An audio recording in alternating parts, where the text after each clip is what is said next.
Planning. Planning यानी योजना। योजना कहते हैं वर्तमान परिस्थिति को ध्यान में रखकर किसी लक्ष्य की प्राप्ति के लिए भविष्य की रूपरेखा तैयार करने के लिए आवश्यक क्रियाकलापों के बारे में चिंतन करना। लेकिन अगर योजना हो कहीं जाने की या ट्रैवलिंग की तो एक बात तो है कि प्लानिंग कभी सफल नहीं होती। लेकिन आज मैं बताने वाला हूँ आपको अपनी पूरी जर्नी के बारे में, जिसको फॉलो करके आप भी महाकुंभ की हर उस जगह जा सकते हैं जहाँ से आपको महाकुंभ और प्रयागराज के मूल्यों का पता लगेगा।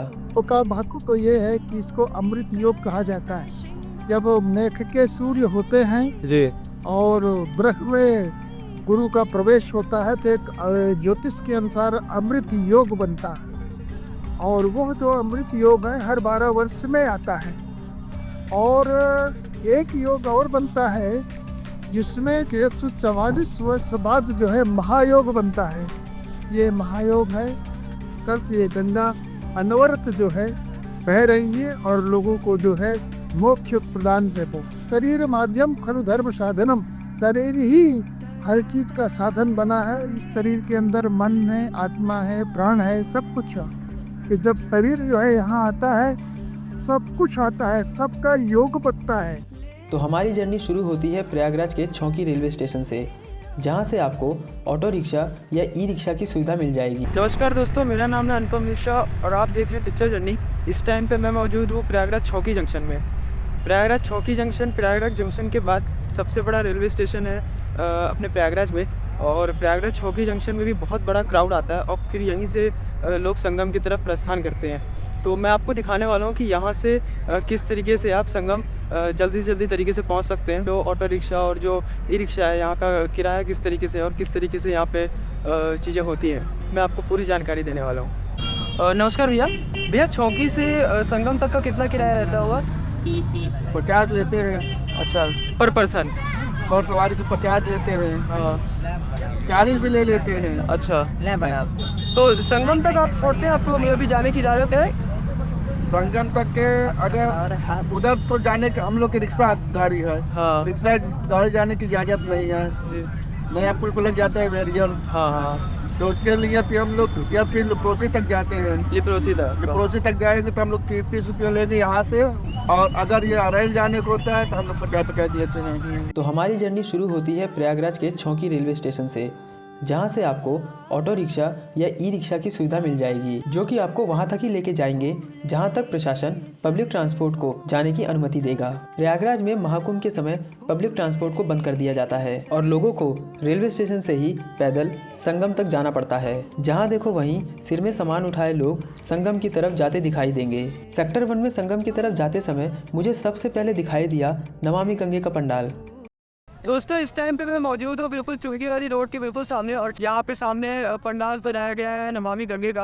आपको चल के दिखाते हैं नमामि गंगे पूरे प्रोजेक्ट के बारे में।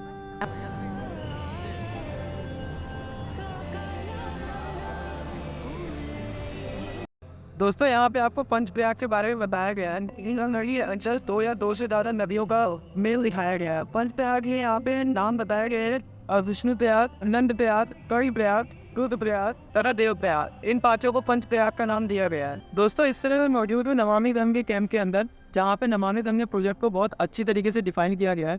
और मैं हूँ एक कैबिन में जिसके अंदर मुझे देखने को मिल रहा है कि किस तरीके से नमामि गंगे प्रोजेक्ट को अप्लाई किया गया है पूरे देश के अंदर। यहाँ पे आपको देखने को मिलेगा नदी शहरों का गठबंधन। साथ में यहाँ पे आपको देखने को मिलेगा युवा और नदी प्रबंधन, यानी युवा शक्ति है उनको नदी और जल के साथ किस तरीके से कनेक्ट किया गया है, यहाँ पे वो है। और उसके बाद एक और चीज़ यहाँ पे बताई गई है सामुदायिक भागीदारी और नदी प्रबंधन। यहाँ पे जो छोटे छोटे गांव हैं वहाँ पे जो नदी नाले हैं, तालाब हैं, साथ साथ में जो कुएं वगैरह का जो पानी होता है उसको किस तरीके से स्वच्छ रखा जाए, इन सब चीज़ों के बारे में इन्फॉर्मेशन दी गई। महाकुंभ के सेक्टर 2 और सेक्टर 7 में आपको बहुत से घूमने और बहुत सी चीज़ें सीखने के पंडाल मिलेंगे। लेकिन सेक्टर 2 और सेक्टर 7 एक दूसरे से बहुत दूर हैं, इसीलिए हम अलग अलग सेक्टर को थोड़ा जल्दी कवर करने की कोशिश करेंगे। सेक्टर 2 की शुरुआत में ही मुझे देखने को मिलता है दिव्य भव्य डिजिटल महाकुंभ। यहाँ पे आपको बहुत सी ऑर्गेनाइजेशंस के बारे में जानने को मिलेगा जो कि उत्तर प्रदेश को सुरक्षित रखने में मदद करती हैं।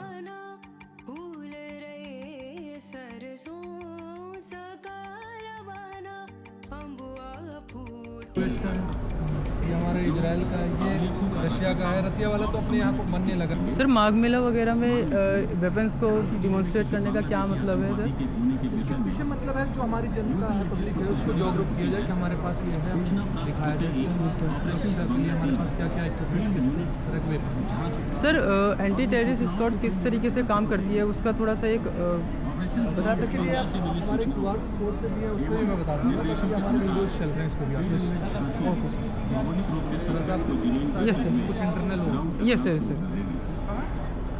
दोस्तों इस समय मैं अभी अभी दिव्य भव्य डिजिटल महाकुंभ से बाहर आया हूँ और आप मानोगे नहीं इतना डीप इन्फॉर्मेशन दी गई है यहाँ पे अलग अलग ऑर्गेनाइजेशन से रिलेटेड जो कि उत्तर प्रदेश को सेफ रखने के लिए काम करती हैं। यहाँ पे आपको पुलिस, ATS और सारी ऐसी ऑर्गेनाइजेशन जिन लोग जो नॉर्मली लोगों के बीच में नहीं रहती है उनको यहाँ पे ले आकर के लोगों के सामने दिखाया गया है, जिससे कि जो जनता है वो ये चीज़ समझ पाए कि कैसे ये सारी ऑर्गेनाइजेशन काम करती हैं और कैसे हम लोग उत्तर प्रदेश में इसने सेफ महसूस करते हैं। नॉर्मल डेज में आपको यहाँ पे इतनी ज़्यादा भीड़ देखने को मिल रही है और सोच करके देखिए कि मॉर्निंग अवस्था वगैरह के दिन कितनी भीड़ होगी यहाँ पे। तो अगर आप लोग मॉर्निंग अवस्था में आ रहे हैं और आपको भीड़ से डर लगता है तो आप एक बार फिर सोच लीजिए आपको आना है कि नहीं, क्योंकि यहाँ पे जितनी भीड़ अभी आपको दिख रही है इससे 10 से 20 गुना ज़्यादा भीड़ आपको मॉर्निंग अवस्था में देखने को मिलेगी। दिव्य भव्य डिजिटल महाकुंभ से थोड़ा आगे चलने के बाद आप उस जगह पर पहुंचेंगे जहां से आप लेटे हनुमान जी, अक्षयवट और संगम हर जगह जा सकते हैं। कैसे दे भैया? दे दो एक।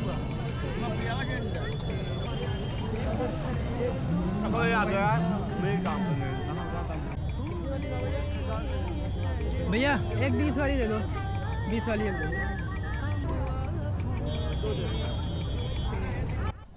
आज हनुमान मंदिर में बहुत ज़्यादा भीड़ है, आज तो इसमें बहुत मुश्किल हो रहा है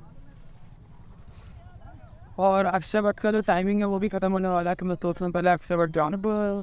इसीलिए मैं चल पड़ा अक्षयवट और पातालपुरी के दर्शन करने। माना जाता है कि अक्षयवट वृक्ष कभी भी सूखता नहीं और कभी भी खत्म नहीं होता। कहा जाता है एक बार मार्कंडेय ऋषि ने भगवान नारायण को अपनी शक्तियां दिखाने के लिए कहा था। तब भगवान नारायण कुछ पलों के लिए पृथ्वी में प्रलय ले आए थे और इस प्रलय के समय पूरी पृथ्वी पानी में डूब गई थी। पानी के ऊपर था तो सिर्फ और सिर्फ अक्षयवट वृक्ष।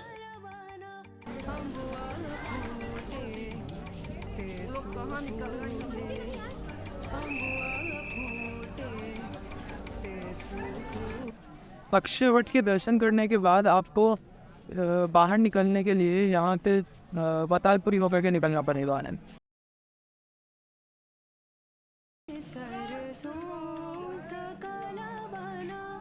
अक्षयवट वृक्ष के दर्शन करने के बाद हम गए पातालपुरी, परंतु पातालपुरी में फ़ोटोज़ लेना वर्जित था। तो हाँ, पातालपुरी के अंदर आपको बहुत से भगवानों के छोटे छोटे मंदिर देखने को मिलेंगे। पातालपुरी के अंदर ही आपको असली अक्षयवट के दर्शन होंगे। पातालपुरी के अंदर से आपको असली अक्षयवट वृक्ष की जड़ें देखने को मिलती हैं।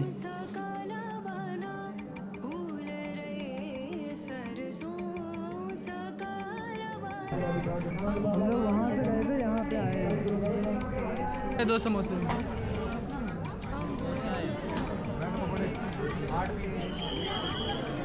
हेलो भैया,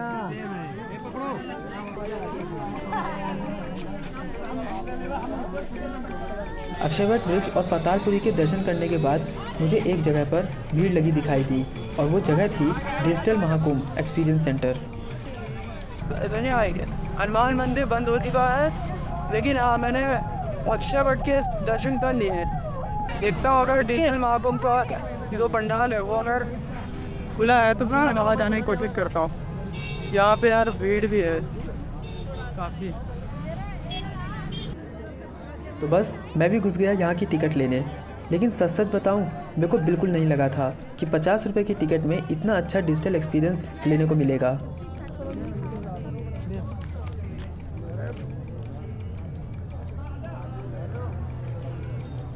लो भाई, बड़ी मुश्किल से एंट्री मिली है यहाँ पे। तो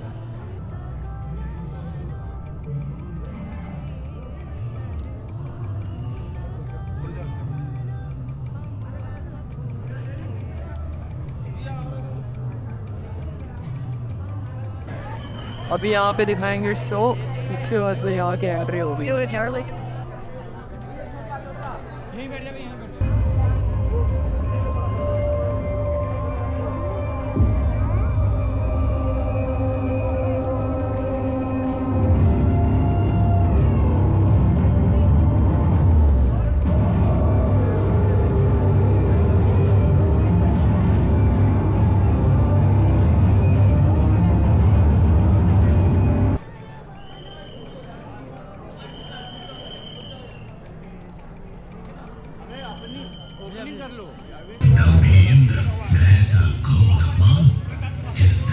ऐश्वर्य पर तुम इतना इतराते हो, मैं वही तुमसे छीन लूंगा।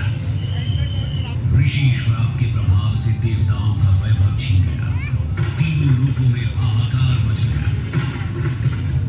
ये जो मॉडल यहाँ पे आपको सामने दिखाई दे रहा है ना, स्क्रीन और पेंटिंग के माध्यम से, ये बहुत ऐसे सिंपल नहीं है। आप यहाँ पे देखोगे तो आपको सबसे ऊपर दिखेगा यमुनोत्री, यानी कि यहाँ पे यमुनोत्री यमुना जी को दर्शाया गया है। और उधर साइड आप देखोगे तो यहाँ लिखा हुआ गंगोत्री, यानी गंगा जी जहाँ से निकली है। तो ये मतलब गंगा जी और यमुना जी को यहाँ पे दर्शाया हुआ है अलग अलग तरीके पर।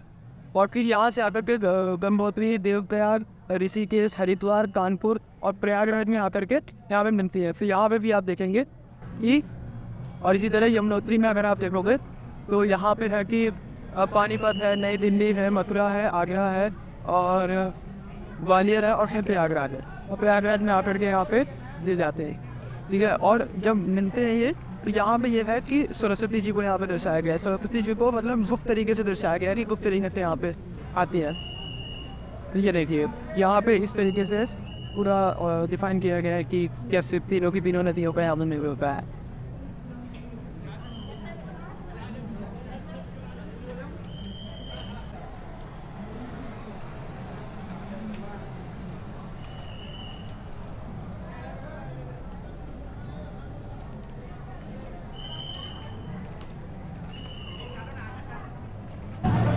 यहाँ पे आप देखोगे वाराणसी का पूरा दृश्य आपको देखने को मिलेगा।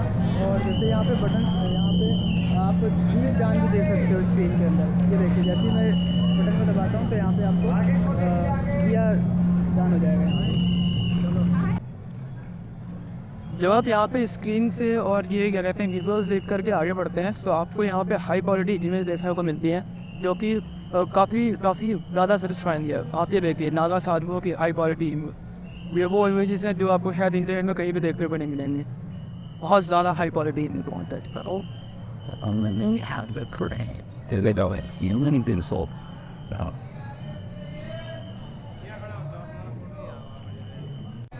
जब आप इन विजुअल्स को देख करके, इन फोटोज़ को, हाई क्वालिटी फ़ोटोज़ को देख करके आगे बढ़ते हो तो यहाँ पे आपको पूरे ब्रह्मांड का एक व्यू देखने को मिलता है, जहाँ पे भिन्न आपको सूरज दिखेगा और फिर यहाँ पे राशि और इन सब चीज़ों के हिसाब से आपको दिखाने की कोशिश की गई। इस तरीके से जो ब्रह्मांड है वो काम करता है या फिर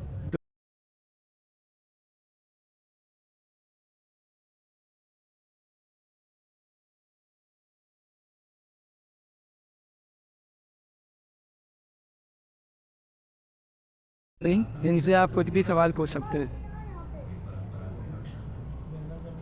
नारायण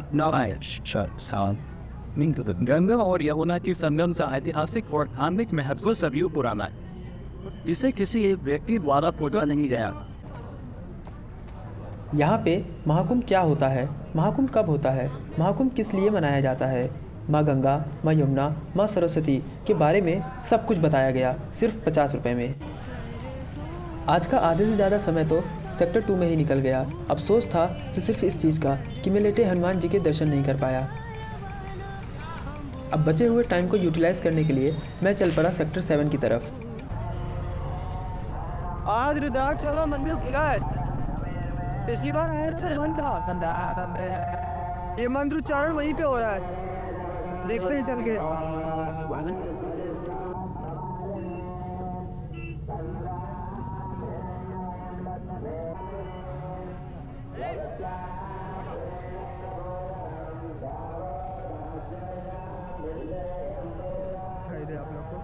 देखिए पूरा रुद्राक्ष है, ये पूरा माले ही वाले हैं यार।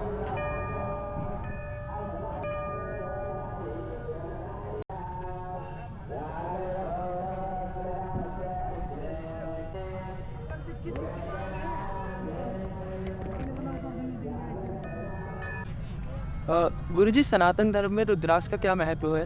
रुद्राक्ष साक्षात शिव है, शिव का स्वरूप है रुद्राक्ष जी। शिव को रुद्राक्ष धारण करने से शिव की कृपा निरंतर प्राप्त होती है, दुख दारिद्र्य विनाश होता है, लक्ष्मी प्राप्त होती है, बुद्धि प्राप्त होती है, विद्या प्राप्त होती है, धन प्राप्त होता है, ऐश्वर्य प्राप्त होता है, राजपद प्राप्त होता है, सिद्धि प्राप्त होती है, वृद्धि प्राप्त होती है तथा मोक्ष भी प्राप्त होता है। भगवान शिव का स्वरूप है, इसे पूरी श्रद्धा के साथ धारण करना चाहिए।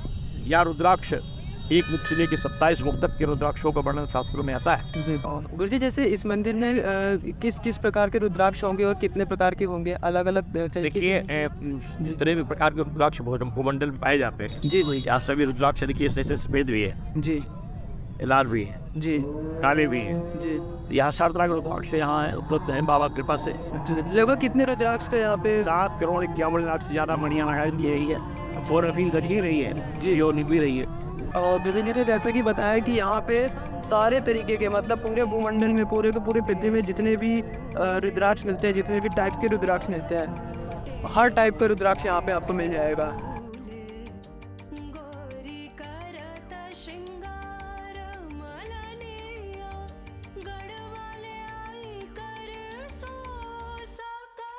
वैसे तो मैं इस्कॉन टेम्पल जा रहा था, लेकिन अभी इस समय मेरे सामने है वेंकटेश बालाजी मंदिर।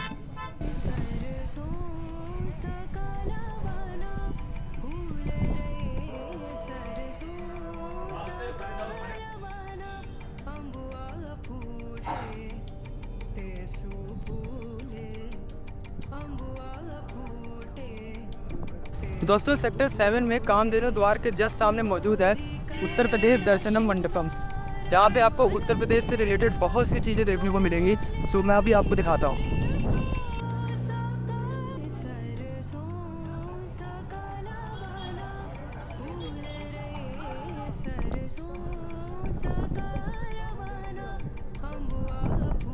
आप यहाँ पे देखेंगे ना कि उत्तर प्रदेश के सारे के सारे फेमस टेंपल आपको देखने को मिल जाएंगे, और ये सारे के सारे जो टेंपल हैं ये मौजूद है उसके ऊपर, जो कि है ये पूरा का पूरा उत्तर प्रदेश का नक्शा, और उसी हिसाब से सारे के सारे टेंपल्स आपको यहाँ पे दिख जाएंगे।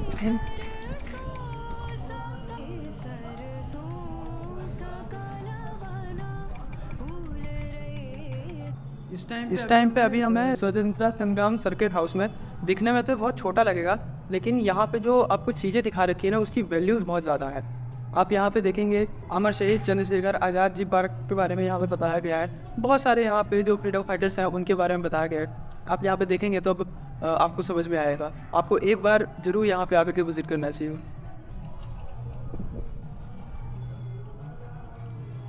उत्तर प्रदेश मंडपम का ये जो पूरा का पूरा पार्ट है डेडिकेटेड है क्राफ्ट के लिए, ट्रेडिशनल क्राफ्ट्स एंड हैंडीक्राफ्ट चीज़ें होती हैं उनके लिए है।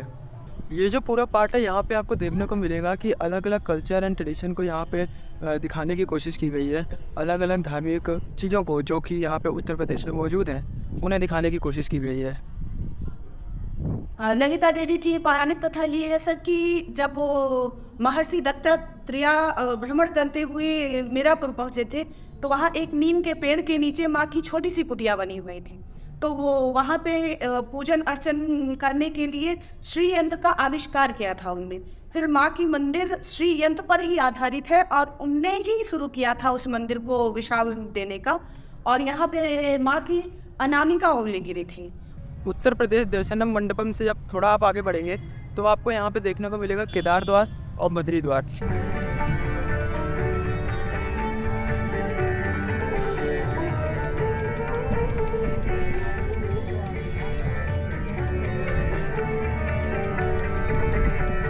आपको उत्तर प्रदेश के अंदर ही इतने सारे धाम देखने को मिलेंगे। नीम करौली बाबा जी के बारे में तो आपने बहुत सुना होगा, और अब उनके दर्शन प्रयागराज में भी मुमकिन है। पौराणिक मान्यता के अनुसार यहाँ